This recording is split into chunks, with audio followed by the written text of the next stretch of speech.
Good old side hustles. They're all the rage right now, and rightly so. There's a lot of benefits to having one. So in this video, I'm going to be going over 3 different side hustles techniques, 2 of which I implement in my life to get you a little bit of extra cash in your pocket for 2021.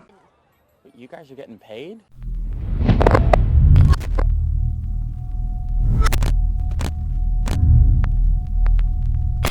So what is up, guys, and welcome back to the channel. It's just plain Ben here, and today I'm going to be going over my top 3 different side hustle techniques going into the new year. Again, 2 of which I implement myself, and then 1 which is a very common strategy that I've seen a lot of success with over the course of the past few years, and I don't see it going away going into 2021. So without further ado, let's jump right into things. But before I do need to ask a small favor of you guys.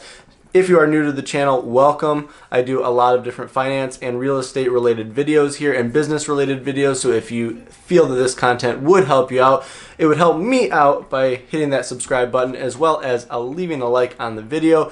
Really helps me out being a small channel here, trying to grow some traction on YouTube. It would be much appreciated from myself. Now, jumping right into things, the first business that I would suggest, or the first side hustle that I would suggest starting, is going to be a service-based business. Now, the world is your oyster with this one. You can be extremely creative and just leaning into what you enjoy, or what you think other people would not enjoy doing, that you could kind of fill that void, really can create any service-based business that you would want. Now, a service-based business could be something as simple as mowing the lawn for neighbors in a local neighborhood, or even going outside of your neighborhood and doing it for other clients in your city. Or if you live in a colder area like I do up in northern Michigan, there is snow removal businesses where you're able to remove snow from people's yards, sidewalks, different things like that. I also have heard of around like Christmas time that people will put up Christmas lights and take down Christmas lights for people.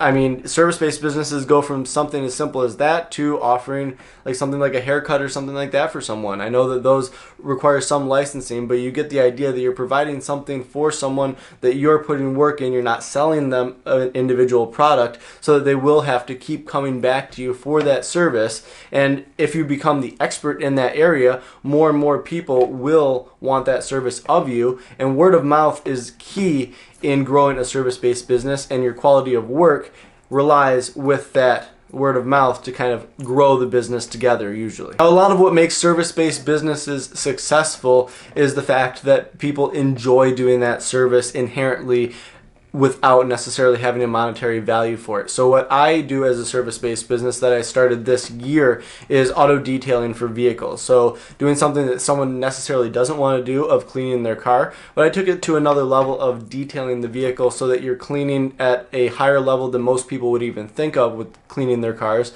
And then also exterior, protecting the vehicle for future use so that they're not going to have it re-cleaned in 2 weeks. 2 words: entrepreneurship.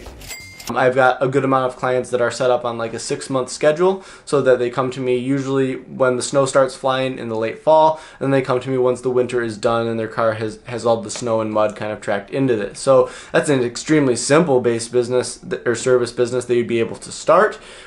So take it and run with it. I mean, I've given you as many ideas as possible here. That's something that I started. You need just some soaps, garden hose, pressure washer usually, and then you can grow as things go on top of it. You don't have to be a complete all-in-one detail shop offering the highest levels of protection and such right away. You can start with something very simple, and then as your capital grows, you can add more and more services on top of it. So that's what's awesome about these service businesses, is they can start at extremely low costs, and then as you get your legs underneath you and start running with the business, you can start adding more services or increase your prices for the quality of work that you do. And as far as marketing goes, I started with some simple tools that are available to all of you guys. I started with a Facebook business page, an Instagram page, which takes less than a day to make, and then also a website on Wix.com. I grabbed the domain name, and then I jumped onto Wix.com to make a super simple website, and then I was off to the running with it. I started having calls coming in within the next week. So what I can say with any of these 3 business models that I have here for you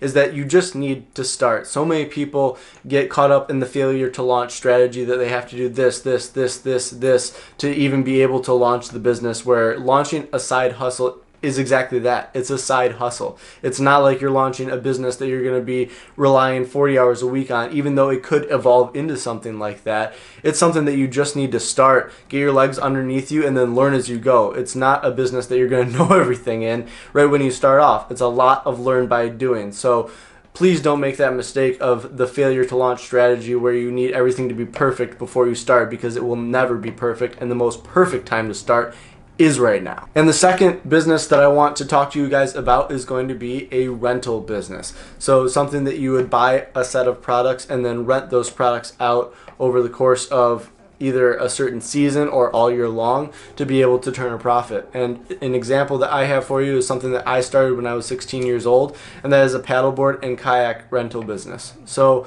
I worked at a surf shop that did paddleboard rentals exclusively, and I was managing the shop and doing all of their rentals for them. And then when it came time, they actually went out of business, so I had a book of business to kind of sit on and lean into. So I was kind of one step ahead of most people that I already had a good amount of clients. But what I can tell you is that I probably only have 3 paddleboard clients that I can remember off the top of my head right now that are clients that I have serviced for the past probably 8 years now. Without missing a single summer. And this is a seasonal business. I live in an area that has 4 defined seasons. So you make hay in the 3 months that you can, and then you store the boards for the other 6 months or the other 8 months there. So it's a business that's extremely lucrative.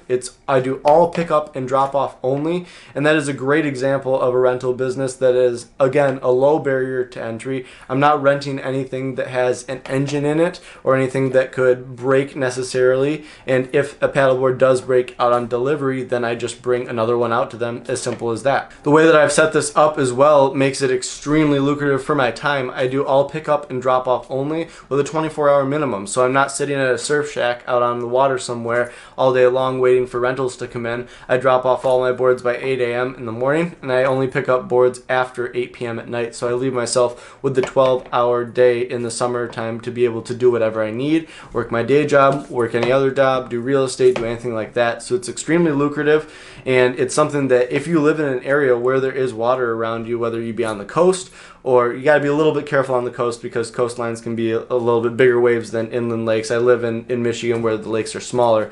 But if you have any inland lakes near you, it's a business that definitely could be started by anyone. Again, very low barrier to entry. I bought all my paddle boards that I currently use right now at Costco. They're all inflatable, so even if somebody wants to come to my house and pick up a paddle board that has just like a Honda Civic, I can throw it in the back, super simple and easy, and they're out the door, and I'm making money.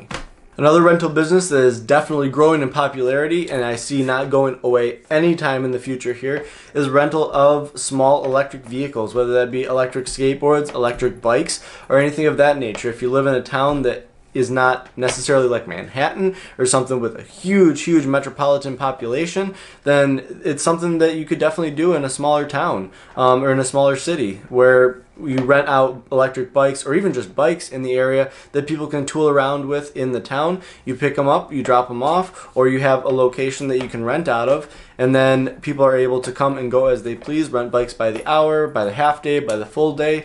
And it's, again, something that you'll only have to buy 10 bikes or so, and then you can start that rental business, and then as more rentals and more rentals come in and you can gauge demand, you can see if you need more bikes, less bikes, or if you're at a good capacity with 10 to start off with. Something that my buddy has started this year is doing the electric bikes, and he has had only 1 season under his belt. He's already paid for his whole fleet of bikes and a little bit of cream on top of it. So these methods work, and it just takes a little bit of, I guess, just kind of creativity with figuring out exactly what works in your area, maybe asking around a few business owners to see what they think would work, and then pulling the trigger and doing something about it. The third, last, and final business model that I am going to talk about today is something that I have a small amount of experience in, but not very much because it just did not work very well for me, and that is selling some kind of product, not necessarily service, but just some kind of product online, and using multiple different services, whether you use Amazon or Amazon FBA, so fulfillment by Amazon. You can do drop shipping with Shopify. I know a lot of people that have a lot of success on Shopify, not just people online that you see on YouTube, but I do have a couple friends who have had success with it. Doing any kind of like print on demand clothing for Shopify or like Teespring, something like that. I've got a buddy who has a surf company, a surf clothing company that's done very well on some sort of a Teespring app. So it's something that's definitely not dead right now. There's always more creativity that can be put into a product or a piece of clothing that can drive traffic, that can catch people's eye. You just got to see what's out there. You got to see what people are buying. You got to do some product research. I'm definitely not the professional in this realm, but I have seen people do it. And good for them. It works well for them. I just can't sit there and do a lot of product research for myself personally. I did Amazon FBA for a little bit. I had 2 products. They weren't failed products, but they were just slow to sell. I didn't feel like picking up the computer again and really diving into a third product, so they slowly sold out, and then I got out of Amazon FBA. But I have seen a lot of people that have done well on that. The difference between Amazon FBA and drop shipping, I'll just breeze over it super quickly here. Amazon FBA, you're buying a good amount of product as inventory from like Alibaba. Then you are shipping that to an Amazon warehouse, having it barcoded, having it labeled and everything like that, to which then Amazon would list your product, sell your product one by one until you sell through the whole inventory. Drop shipping, you link a product to your drop shipping store on Shopify, so then as soon as one product sells from your Shopify storefront, it then lets AliExpress know to package and ship one product, so you don't have to hold any inventory. Profit margins are a little bit less on drop shipping, but again, barrier of entry is a lot lower. I know Shopify has a 14-day trial. People get Shopify stores from the ground up and running within 14 days, so you could be able to be profitable with a free trial from Shopify within 14 days. Again, don't take my word for it. I am not an expert in this, but I have seen a lot of people with a lot of success online, especially because all you need is a computer and a brain. Most people have those nowadays, so you're able to create a full business online without even having to leave your doorstep. 2021 in a nutshell, isn't it?